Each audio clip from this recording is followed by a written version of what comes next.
Hello, नमस्कार। आप सभी का स्वागत है द ऑटरिंग्स पर। मैं नेहल अग्रवाल आज आप सभी के साथ जेफ बेजोस के ऊपर बात करने वाली हूँ।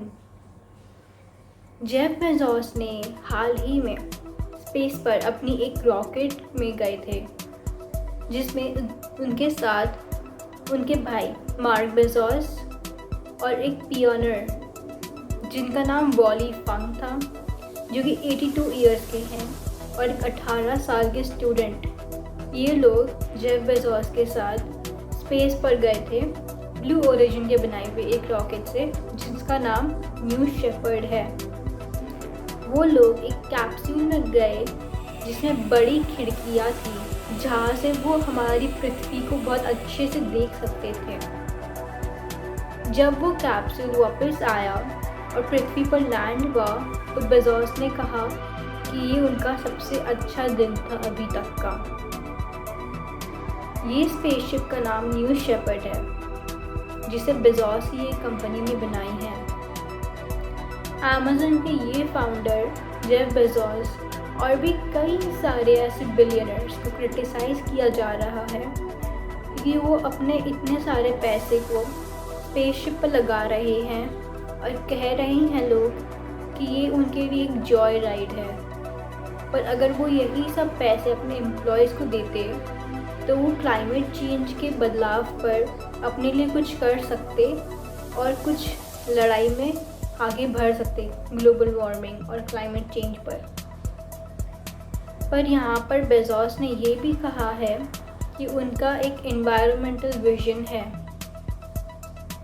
जहाँ पर वो ऐसी हैवी इंडस्ट्रीज़ जिसमें से बहुत पॉल्यूशन आता है उसे स्पेस पर शिफ्ट कर सकते हैं। जी हाँ, आपने सही सुना, स्पेस पर शिफ्ट करने की तैयारी हो रही है बेजोस के लिए।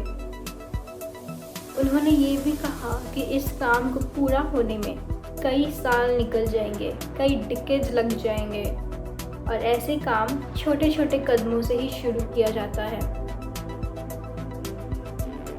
यहाँ पर ये भी बोला गया था कि वो 18 साल के स्टूडेंट का नाम ऑलिवर डेमिन है और ये स्पेसशिप को तकरीबन 2:12 पर लॉन्च की गई थी एक प्राइवेट लॉन्च साइट से, जो कि वैन हॉर्न टेक्सास में है।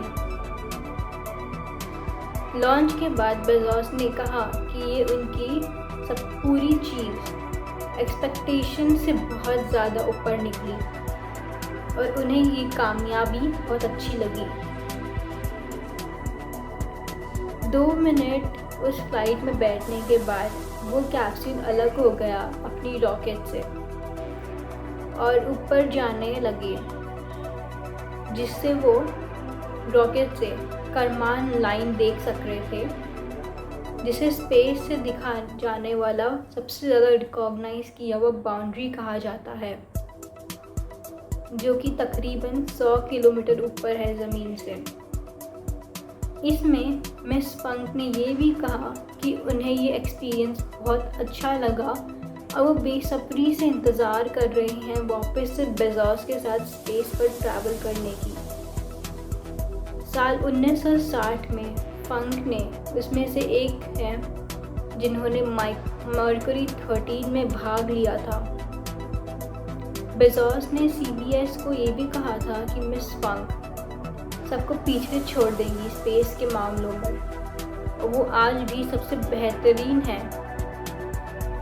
बेजोस के भाई मार्क एक सीनियर वाइस प्रेसिडेंट है रॉबिन हुड के, जो कि न्यूयॉर्क में है। ऑलिवर डेमिन, जो कि 18 साल के हैं, वो एक डच फाइनेंसर के बेटे हैं और असलियत में उन्हें दूसरी फ्लाइट मिली थी, पर एक एनोनिमस पब्लिक ऑक्शन में उनका नाम निकल गया और उन्हें बेजोस के साथ जाने की मौका मिली। ये भी कहा गया था कि ये कैप्सूल अपनी मैक्सिमम एल्टीट्यूड पर पहुंचने के बाद, जो कि 107 किलोमीटर था, उसके भाग हो गए और फिर उसके जो दूसरे भाग जिसे लैंड करना होता है उसमें से पैराशूट निकला और वो बहुत आराम से वेस्ट टेक्सास की एक डेजर्ट पर लैंड हो गया।